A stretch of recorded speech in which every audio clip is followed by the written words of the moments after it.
प्यारे विद्यार्थियों, आज हम एक नया टॉपिक कर रहे हैं। आपका एमए प्रीवियस हिस्ट्री का चौथा paper, social and economic history of Rajasthan from 7th century AD to 1950 AD. आप इस पेपर का नाम जानते हैं, मैंने वैसे ही रिपीट कर दिया। विद्यार्थियों, इस पेपर में आपकी में तीसरी यूनिट में एक टॉपिक है राम स्नेही संप्रदाय। देखिए, जो राजस्थान के अंदर जो मध्यकाल की यदि हम बात करते हैं तो उसमें जो राम स्नेही संप्रदाय है, इसका विशेष महत्व है। राजस्थान में यह संप्रदाय 4 केंद्रों पर विकसित हुआ। उन केंद्रों के नाम आपकी स्क्रीन पर है सामने। शाहपुरा, रैण, सिंघस्थल तथा खड़ापा, ये 4 इनके सेंटर हैं। किंतु कुछ विद्वान, जिनमें डॉक्टर राम कुमार वर्मा हैं, डॉक्टर नारायण दीक्षित हैं, सुरजीत मंजीठिया हैं और डॉक्टर परशुराम चतुर्वेदी है, आदि विद्वानों ने राम स्नेही पंथ के रूप में एकमात्र शाहपुरा शाखा को ही स्वीकार किया है, जिसके प्रवर्तक थे श्री रामचरण।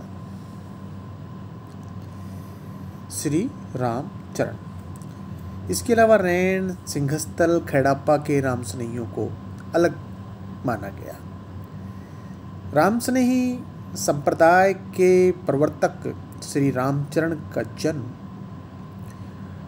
राजस्थान के टोंक जिले के मालपुरा के पास में सोडो नामक गांव में हुआ और संवत 1756 की माघ सुदी 14 और शनिवार उस दिन था। इनका जन्म एक वैश्य परिवार में हुआ, विजयवर्गीय वैश्य परिवार में। विद्यार्थियों, मैंने आपको संवत और जो ईस्वी सन है इनके बारे में बताया हुआ है और मैं उम्मीद करता हूँ कि आप 1776 संवत को ईस्वी के अंदर कन्वर्ट कर लेंगे। ये वैश्य परिवार में पैदा हुए और इनकी जो बचपन की घटनाएं हैं उनका हमें उल्लेख नहीं मिलता है, किंतु इतना ज्ञात है कि 31 वर्ष की आयु प्राप्त होने पर वे साधना में लीन हो गए और संवत 1825 में उन्होंने राम स्नेही संप्रदाय की स्थापना की। राम स्नेही संप्रदाय की स्थापना की। राम स्नेही शब्द का अर्थ कोई भी व्यक्ति जो भगवान राम से स्नेह रखता है वो राम स्नेही है।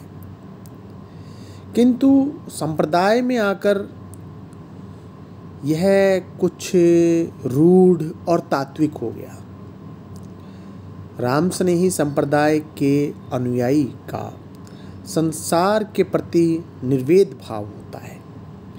राम ही उसके जीवन का एकमात्र बिंदु होता है, उद्देश्य होता है।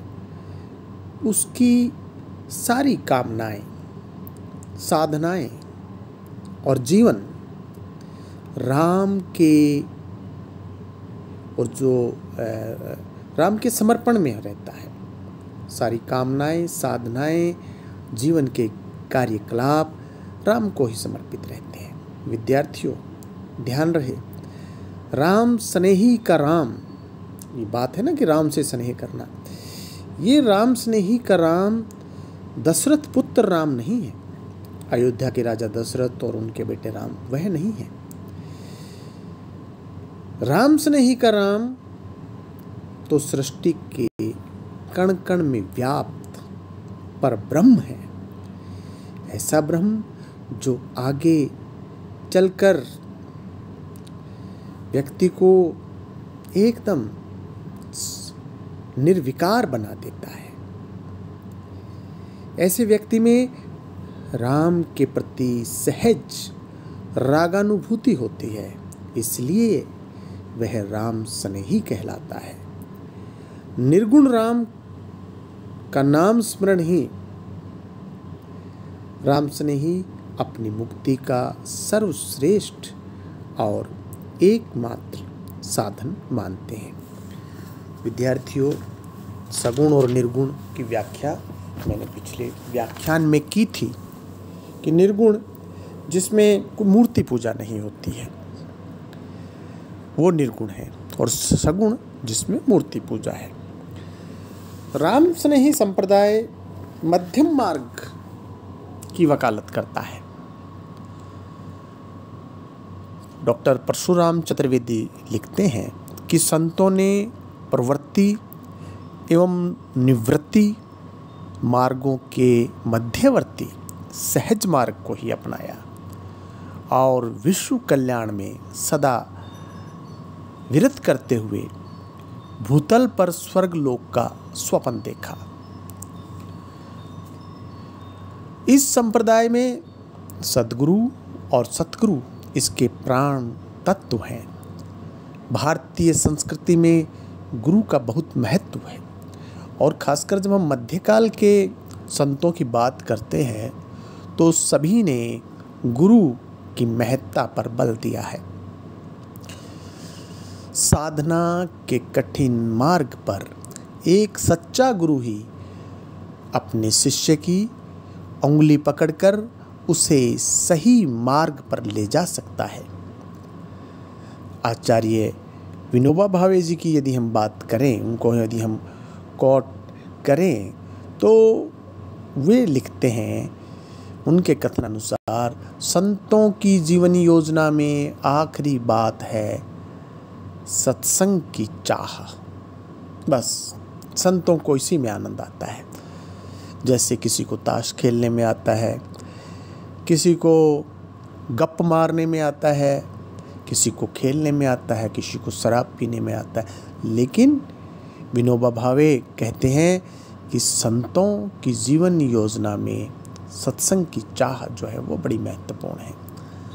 सामान्य व्यवहारिक दिशा की प्राप्ति के लिए भी जब उस विधा के जानकार का सहारा लेना पड़ता है, तब आध्यात्मिक साधन में प्रवेश की इच्छा रखने वाले को अनुभवी संत पुरुषों की संगति ढूंढनी पड़ती है। ये वो जिनके मन के अंदर इस प्रकार की खोज है, ललक है, फिर वे कोई ऐसे गुरु की तलाश में, ऐसे संत की तलाश में उनके जीवन का एक लक्ष्य होता है।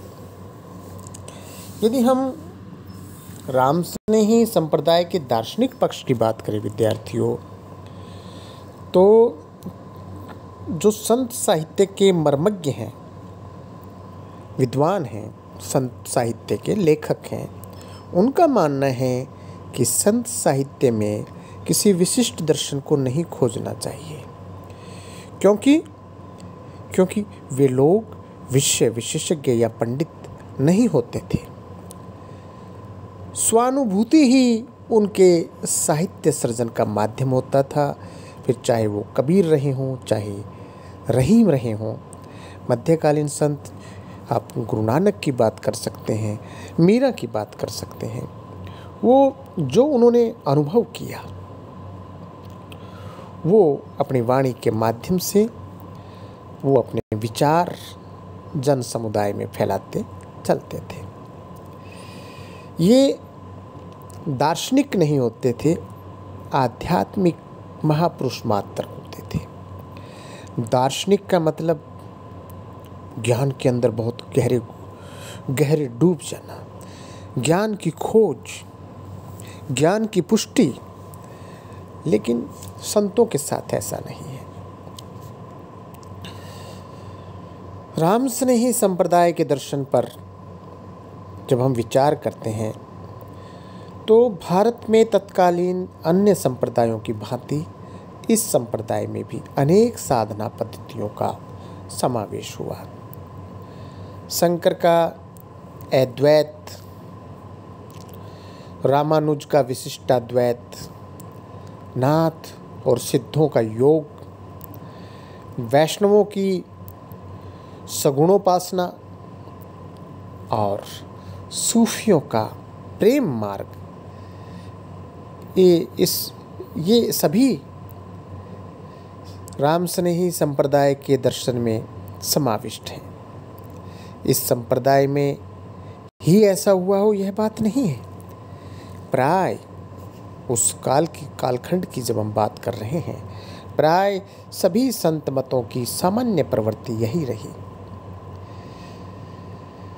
राम स्नेही संप्रदाय के आचार्य और संत भी बड़े उदार रहे और जहाँ जिस साधना पद्धति से उन्हें अच्छाइयाँ मिली उसे बिना किसी पूर्वाग्रह के ग्रहण कर लिया। यह उनकी सारग्राही प्रवृत्ति थी। विद्यार्थियों, बहुत महत्वपूर्ण बात है किसी से कुछ सीखना, किसी से कुछ ग्रहण करना बिना किसी पूर्वाग्रह के। ये जो है इनकी सारग्राही प्रवृत्ति की परिचायक है। वे किसी अन्य संप्रदाय की विचारधारा का खंडन नहीं करते थे। बहुत खूबसूरत। हमने इससे पहले जसनाथ जी को पढ़ा। जसनाथ जी ने भी ये कहा कि दूसरे धर्म और दूसरे देवी देवताओं का विरोध नहीं करना है।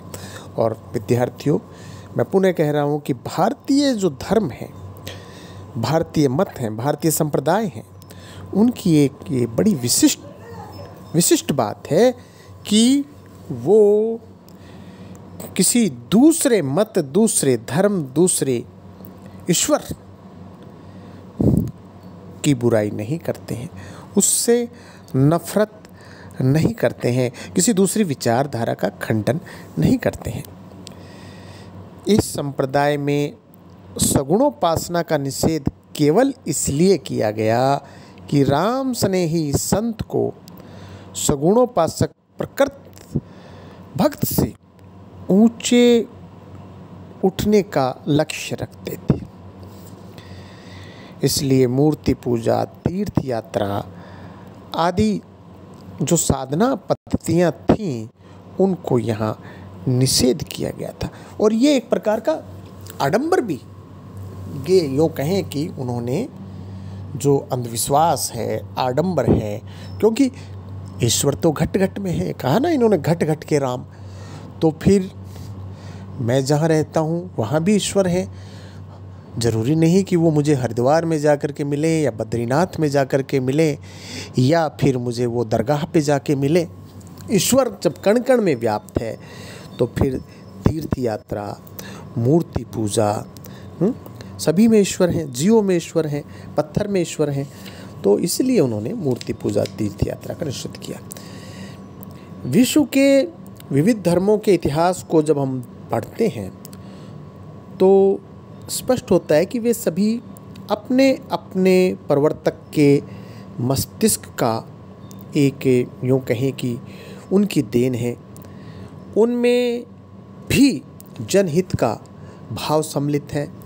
हिंदू धर्म किसी एक व्यक्ति की सूझ नहीं है। एक जो अंतर है, हिंदू धर्म किसी एक व्यक्ति की सूझ नहीं है, एक व्यक्ति का मस्तिष्क नहीं है, अपितु तमाम आचार्यों, वेदों के अंदर कितने ऋषि मुनियों का नाम है और देवताओं के, भगवान के कितने अवतारों का जिक्र है।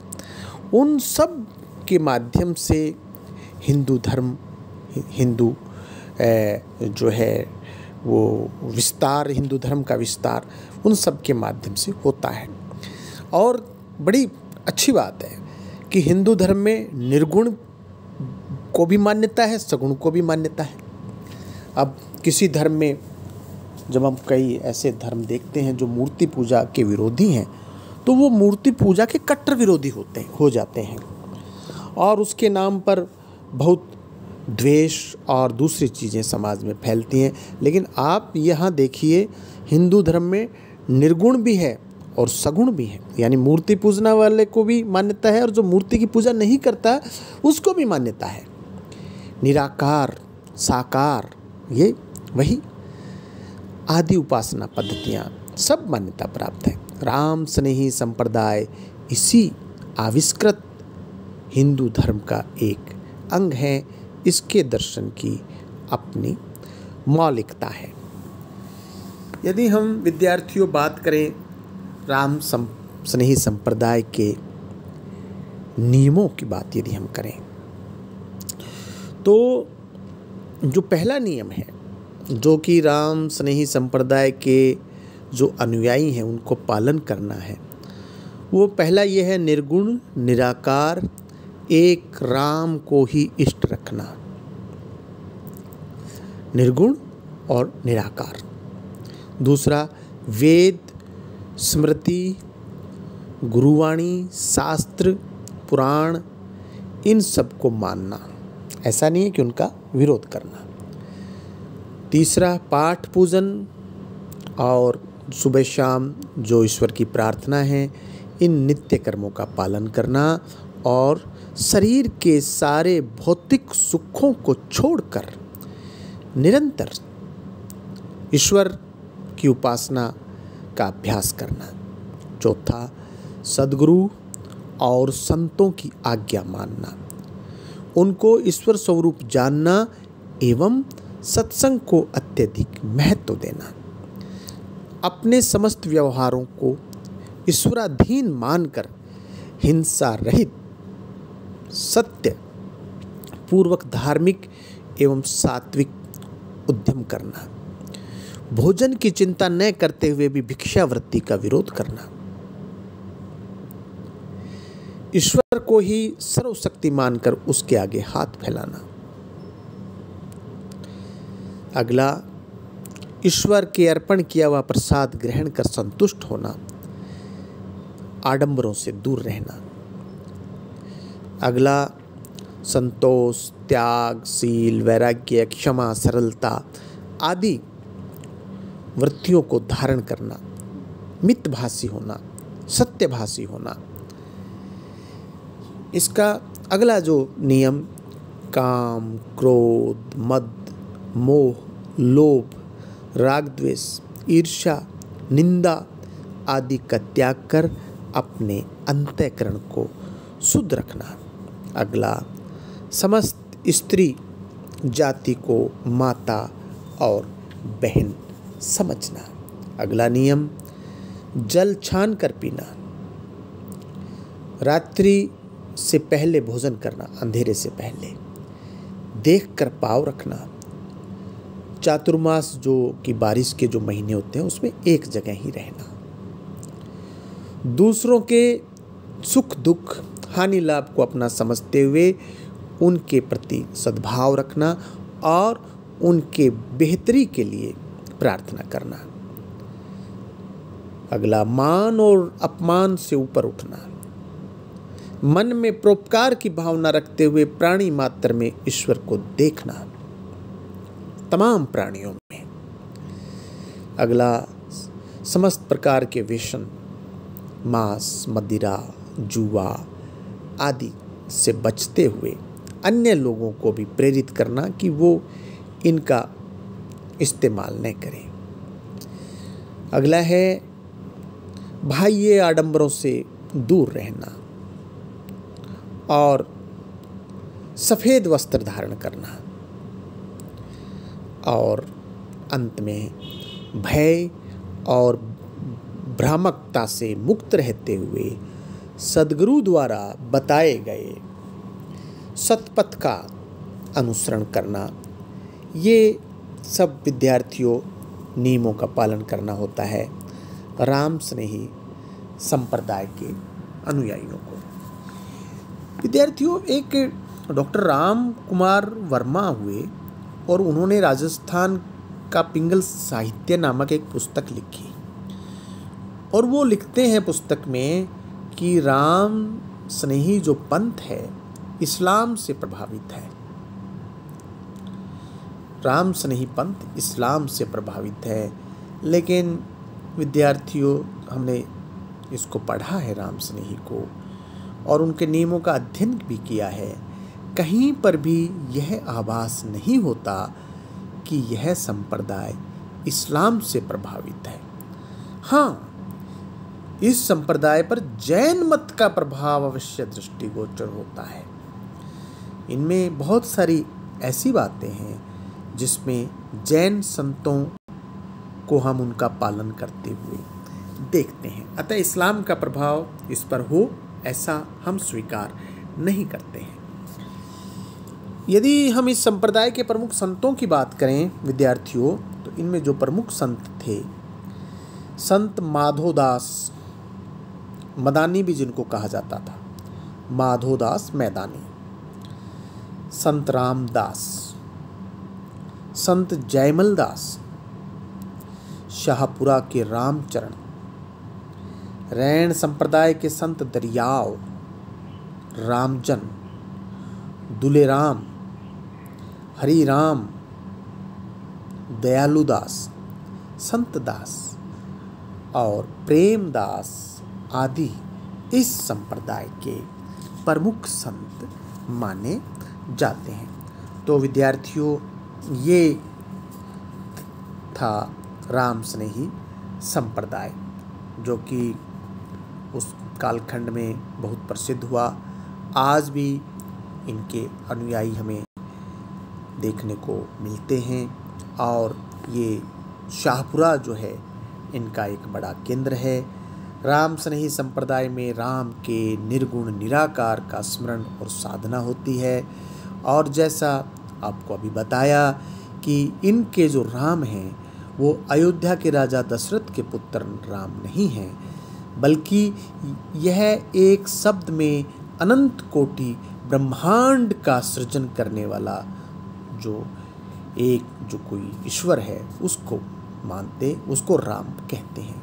यह निरंजन ब्रह्म है, यह अचल अखंड अभंग है, यह पतित पावन है, सर्वागीण है। राम ही परम ब्रह्म है, राम ही परम तत्व है, राम ही ब्रह्म तारक है। तो ये राम स्नेही संप्रदाय। बहुत बहुत धन्यवाद।